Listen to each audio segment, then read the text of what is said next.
रानो चिड़िया ने अपने आंगन में 5 तरह के पेड़ लगाए थे। आम, केला, संतरे और चीकू, अनार। छोटी चिड़िया अपने फलों को सभी पक्षियों को खाने देती। वो कभी भी अपना पराया नहीं करती। सच में चिड़िया बहन, आप कितनी अच्छी हो। मेहनत से पानी लगाया खुद ने और नन्हे से पौधों की देखभाल की, और जब फल लगने लगे तो बुला बुला कर दूसरे पक्षियों को खिलाती हो। आप जैसा कोई दूसरा नहीं। कबूतर, मैंने कभी भी अपने फलों पर अपना हक नहीं जमाया, फिर भी पता नहीं वो कौन पक्षी है जो मेरे फलों को तोड़ तोड़ के नीचे फेंक जाता है। चिड़िया, ज्यादातर वो कौवा ही रहता है आपके पेड़ों पर, वही करता होगा ये सब। मैं तो अब का गया गया कल ही आऊंगा। ये बोलकर कबूतर वहाँ से चला जाता है और चिड़िया एक पेड़ में छुप के बैठ जाती है। वो नजर रखती है आखिर कौन उसके फलों को बिगाड़ के जाता है। थोड़ी देर में वहाँ मस्ताना कालू कौवा आता है और हर रोज की तरह अनार के पेड़ पर बैठ जाता है। कालू कौवा अपनी गर्दन इधर उधर घुमाता है।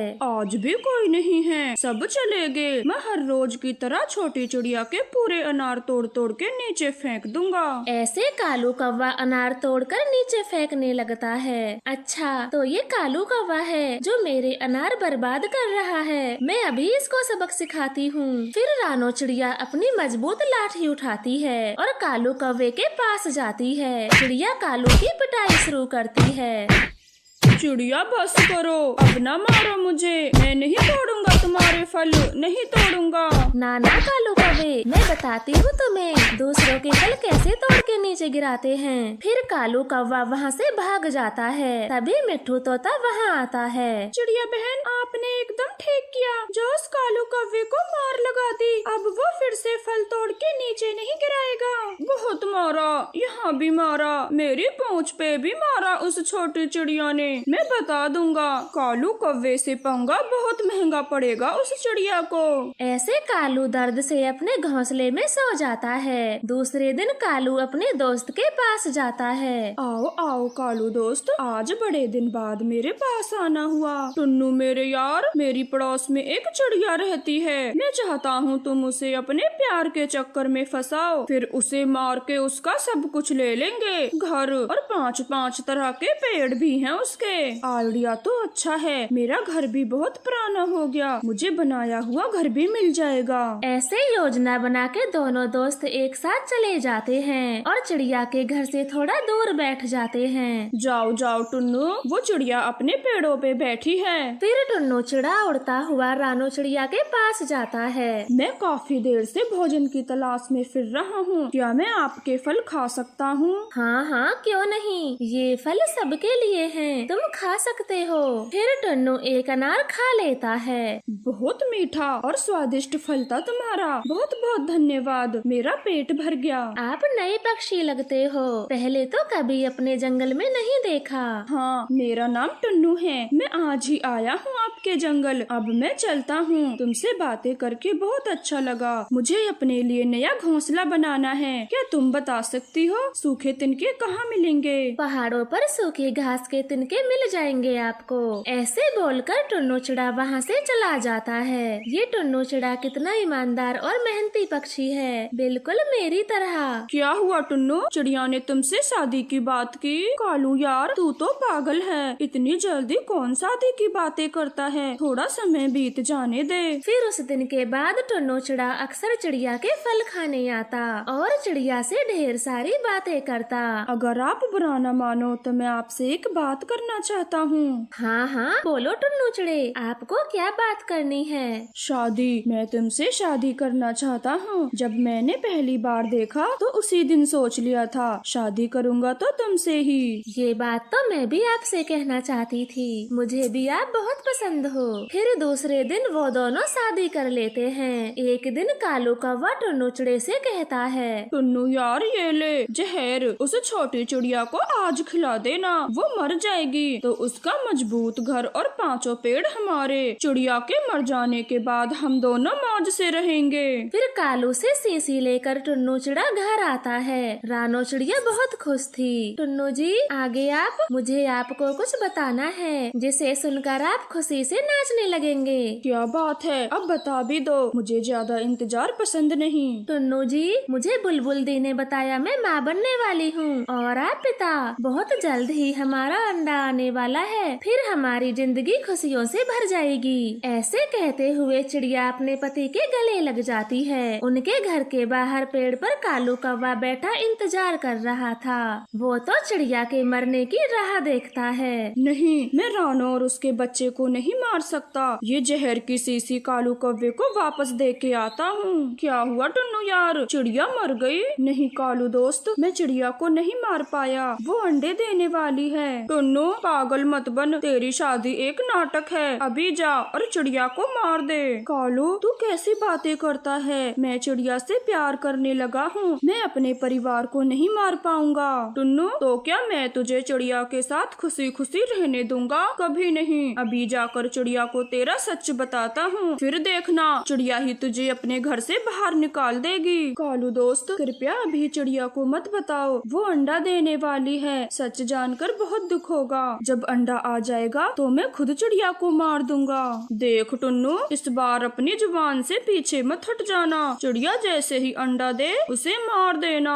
ऐसे बातें कर टुन्नू चिड़ा कालू कौवे को कुछ दिनों के लिए समझा देता है। धीरे धीरे दिन गुजरते गए। फिर एक दिन चिड़िया अंडा दे देती है। टुन्नू जी हमारा अंडा कितना प्यारा है, इससे निकलने वाला बच्चा भी बहुत प्यारा होगा। हाँ रानो जी, बिल्कुल आपकी तरह होगी हमारी बच्ची, बहुत सुंदर। क्यों टुन्नू जी, बेटी ही क्यों, हमें बेटा भी तो हो सकता है, और वो तो हूबहू आपके जैसा ही होगा। वो दोनों पति पत्नी बहुत खुश थे। तभी उनके घर कालू कौवा पहुंच जाता है। उसके पंख में वो जहर की शीशी थी। वाह चिड़िया, आपने अंडा दे दिया, बहुत खुशी की बात है। टुन्नू चुड़े, लो पकड़ो अपनी शीशी, तुम इसे बाहर ही भूल आए थे।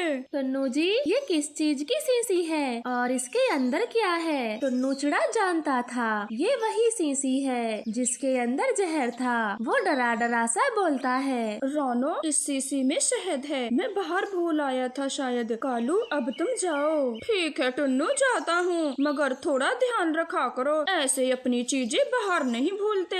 ये कहकर कालू कौवा वहाँ से चला जाता है। टुन्नू चिड़ा तो बहुत परेशान था, उसे समझ नहीं आ रहा था वो अब क्या करे। अब मैं क्या करूँ, जहर नहीं दूंगा अपनी पत्नी को। अगर मैंने ऐसा नहीं किया तो कालू सब कुछ बता देगा। इससे अच्छा तो मैं रानो को सब बता देता हूँ, फिर रानो की ही मर्जी, वो मुझे अपने साथ रखे या ना रखे। ऐसे फैसला कर टुन्नू चिड़ा अपनी पत्नी को सब बता देता है। वो तो बहुत रो रहा था और रानो से माफी मांगता है। रानो मुझे माफ कर दे, मैंने कालू के कहने से तुमसे शादी की, अब मैं तुमको पसंद करने लगा हूँ। पूरी जिंदगी ऐसे ही गुजारना चाहता हूँ। भगवान के लिए मुझे इस अंडे से दूर न करें, मैं मर जाऊंगा। टुन्नू जी चुप हो जाएं, मैं भी इसी दिन का इंतजार कर रही थी। जब आप कालू कौवे को जहर की शीशी लौटाने गए थे तो मैंने सब देख लिया था। उस समय तो मुझे बहुत दुख हुआ, मगर आज आपको ऐसे देखकर बहुत खुशी हुई। फिर वो दोनों खुशी खुशी रहने लगते हैं। कुछ समय बाद उनके अंडे से बच्चा भी निकल जाता है। टुन्नू अपने परिवार में बहुत खुश था।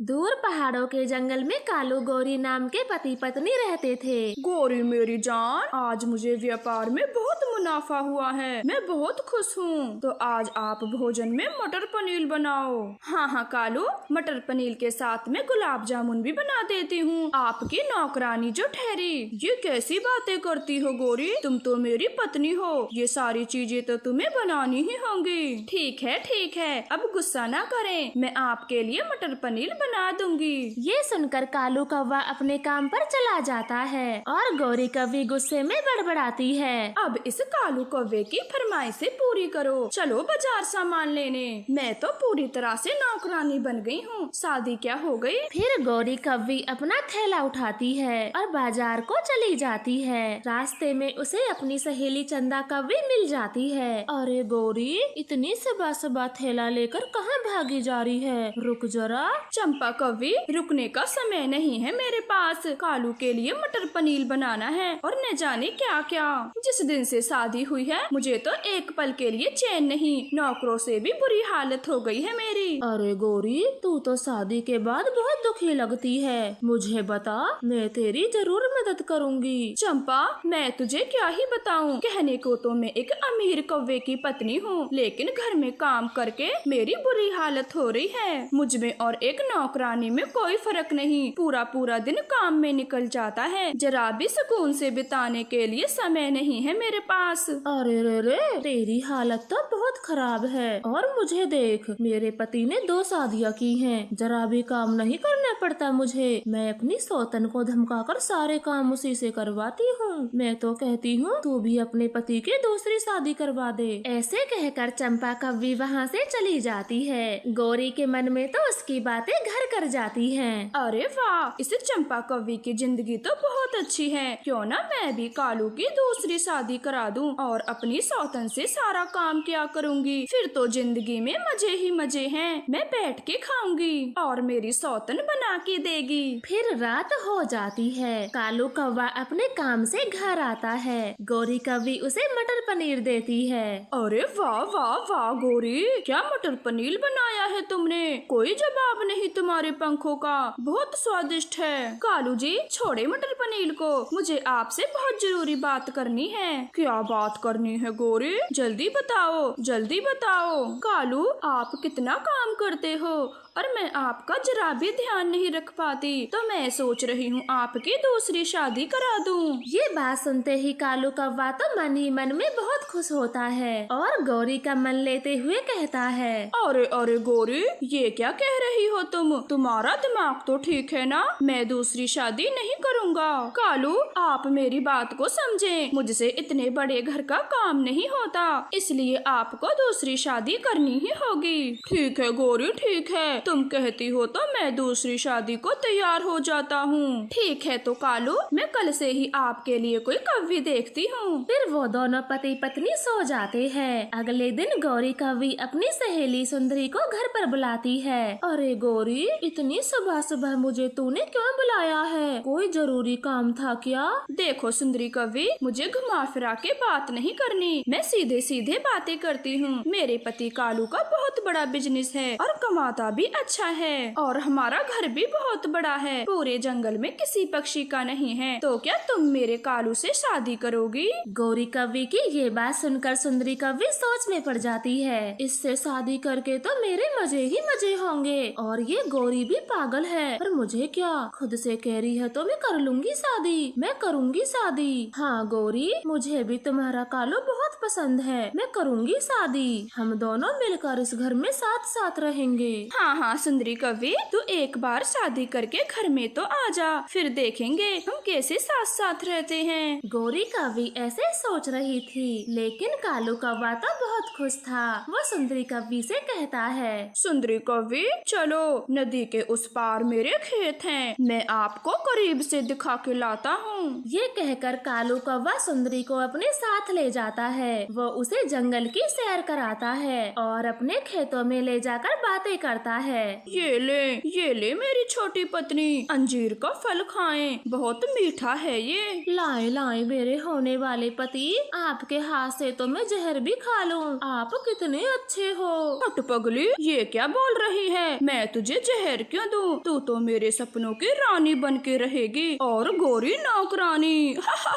वो दोनों ऐसे बातें करने में मसरूफ थे। तभी रानो चिड़िया उन्हें देख लेती है। ऐसे बातें करते देख वो चौंक जाती है। वो भागी भागी सीधा गौरी के पास जाती है। गौरी बहन, मैं ये क्या देख कर आ रही हूँ? कालू सुंदरी शादी करने वाले हैं, आप रोके उन्हें।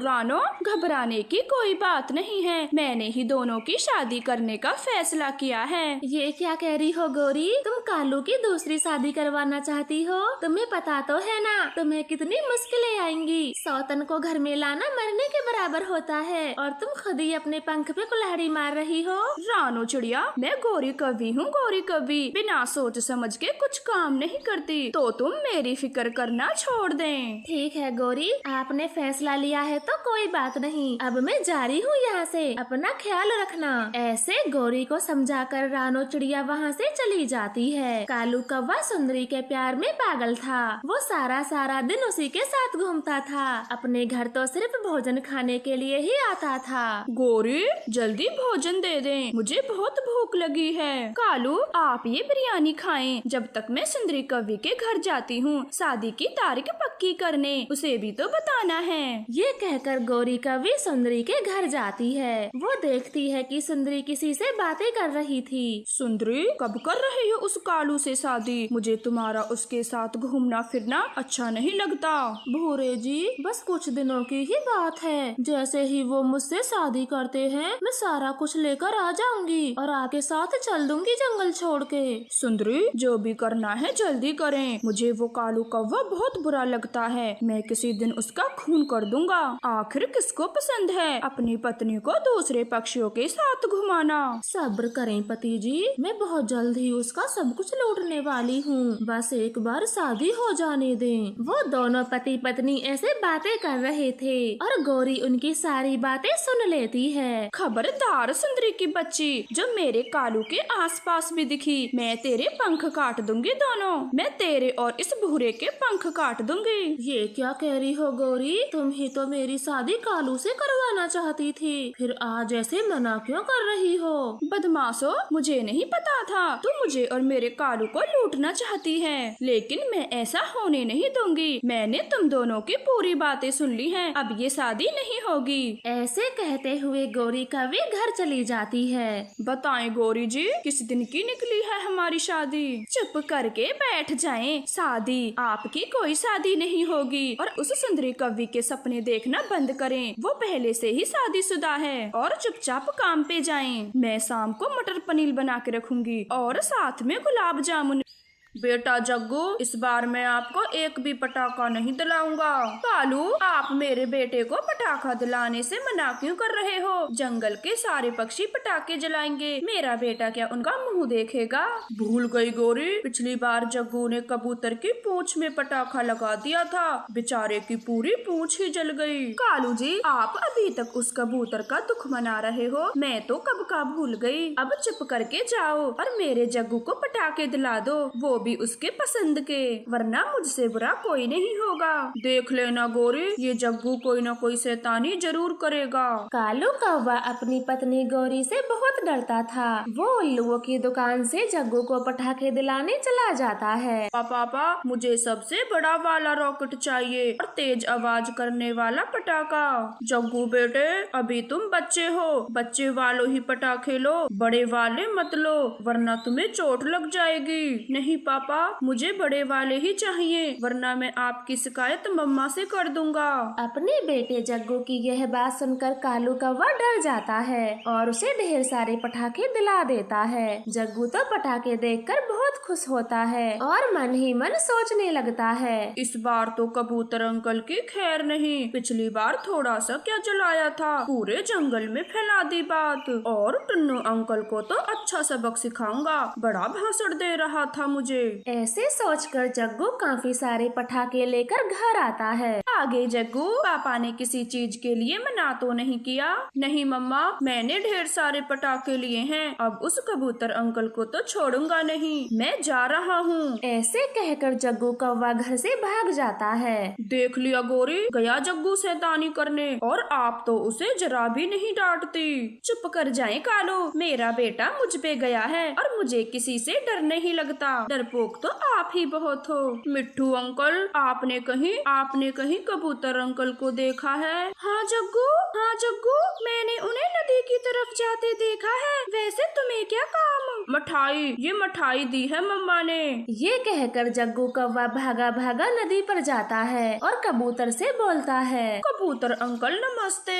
नमस्ते जग्गू नमस्ते। क्या इस बार भी कोई शैतानी करने आए हो? नहीं अंकल जी, आप हमेशा ऐसा ही क्यों सोचते हो? मम्मा ने आपके लिए मिठाई दी है और बोला है आपको सॉरी कहूँ, और पिछली बार के लिए सॉरी बोलने आया हूँ। जग्गू की ऐसी बातें सुनकर कबूतर मिठाई का डब्बा ले लेता है। जग्गू, आगे से कोई शैतानी ना करना। ठीक है अंकल जी, ठीक है, मैं आगे से कोई शैतानी नहीं करूँगा। आप ये मिठाई तो खाएं। कबूतर जैसे ही मिठाई खाने के लिए डब्बा खोलता है, एक जोरदार धमाका उसके मुंह पर होता है। मार दिया रे मार दिया, इस जग्गू के बच्चे ने फिर से मार दिया।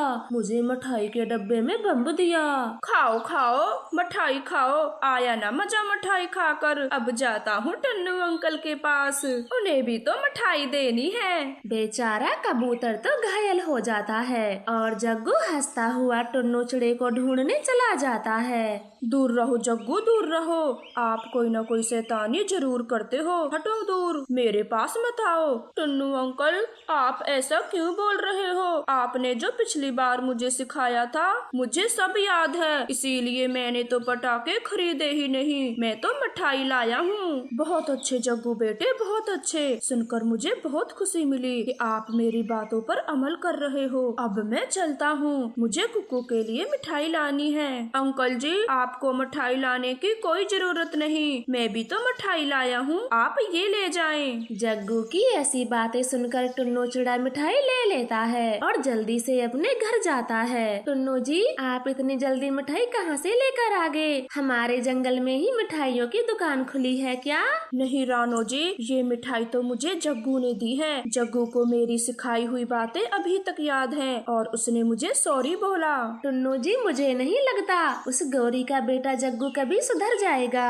वो आए दिन कोई न कोई शैतानी करता रहता है। मम्मा, मिठाइयाँ तो खोलो, मैं कब से इंतजार कर रहा था। बातें तो बाद में कर लेना। अपने बेटे की यह बात सुनकर रानो चिड़िया मिठाई का डब्बा खोलती है। वो जैसे ही डब्बा खोलती है तो उसके मुंह पर भी धमाका होता है। टुन्नू के पास होने की वजह से वो भी घायल हो जाता है। मैंने कहा था जग्गू इतनी आसानी से नहीं सुधरने वाला, और आप हैं कि उसकी बातों में आ गए। रानो जी, आपकी नाक से खून बह रहा है, जल्दी चलो, पहले हम दवा ले लेते हैं, वरना हमारा सारा खून बह जाएगा। फिर वो दोनों जल्दी से बुलबुल डॉक्टर के पास जाते हैं, जहाँ पर कबूतर पहले से अपना इलाज करवा रहा था। अरे टुन्नू रानो, आप दोनों को एक जैसी चोट कैसे आई? फिर रानो चिड़िया कबूतर को सारी बातें बता देती है। ठीक ऐसा ही उसने मेरे साथ किया। जग्गू की शैतानियाँ दिन पर दिन बढ़ती जा रही हैं। लेकिन टुन्नू यार, अब हम क्या करें? गौरी कौवी तो अपने बेटे के खिलाफ एक शब्द नहीं सुनती। अगर उसके घर गए तो उल्टा हमसे ही लड़ेगी। नहीं कबूतर भैया, हम ऐसे चुप नहीं बैठेंगे, हमें गौरी के पास जाना ही होगा। आखिर उसके बेटे ने हमारा क्या हाल बना दिया। फिर वह तीनों गौरी कौवी के घर चले जाते हैं, जहाँ पर जग्गू अपने घर के बाहर बड़े बड़े धमाके कर रहा था। वो उन तीनों को देखकर खूब हंसता है। जग्गू, अपनी मम्मा को बुलाओ, हमें उनसे तुम्हारी शिकायत करनी है। मम्मा तो घर पे नहीं है, वो अपनी सहेली के घर गई हैं। कबूतर भैया, गौरी घर के अंदर है, मुझे गौरी की आवाज आ रही है, आप चलें। फिर वह तीनों घर के अंदर चले जाते हैं। अरे, आप तीनों के मुंह एक साथ कैसे फूट गए? ये हादसा कब हुआ? गौरी, ये शैतानी तुम्हारे जग्गू ने की है, तुम उसे बिल्कुल नहीं डांटती हो। अब बच्चे शैतानी नहीं करेंगे तो क्या हम बड़े पक्षी शैतानी करेंगे? गौरी, ये कोई छोटी शैतानी नहीं थी, इससे हमारी जान भी जा सकती थी। और देखें गौर से, हम तीनों कितनी बुरी तरह से घायल हैं। मरा तो कोई भी नहीं है, तीनों के तीनों जिंदा हो। अब भागो यहाँ से, दिए जलाने का समय हो रहा है। आप तीनों को शर्म नहीं आई जो एक छोटे से बच्चे की शिकायत लेकर घर आ गए? दिवाली जैसे ऐसे बड़े त्योहार पर।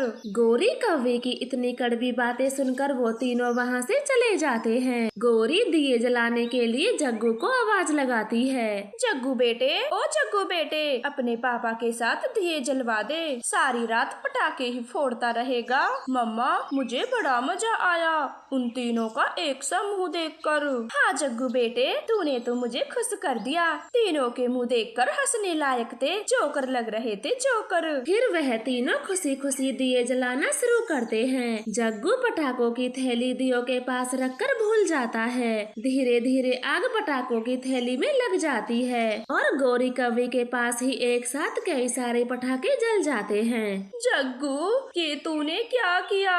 अपनी मम्मा को ही मार दिया। हा। गौरी, गौरी, आपकी ये हालत देखकर तो सुकून मिल गया दिल को, बड़ा मजा आया। कालू, मुझे कितनी चोट आई है और आप मुझ पर हंस रहे हो। और चढ़ाओ जग्गू को, और चढ़ाओ जग्गू को सिर पर। अब पता चला उन तीनों को भी कितनी चोट लगी होगी जब तुम्हारे जग्गू ने उनके मुंह पर बम फोड़ा। इस तरह से गौरी कौवी को सबक मिलता है कि बच्चों को हमेशा अच्छी बातें सिखानी चाहिए, ना कि शैतानी करते समय उनका साथ देना चाहिए। प्यारे दोस्तों, आपको हमारी तरफ से दीपावली की ढेर सारी शुभकामनाएं। हैप्पी दिवाली।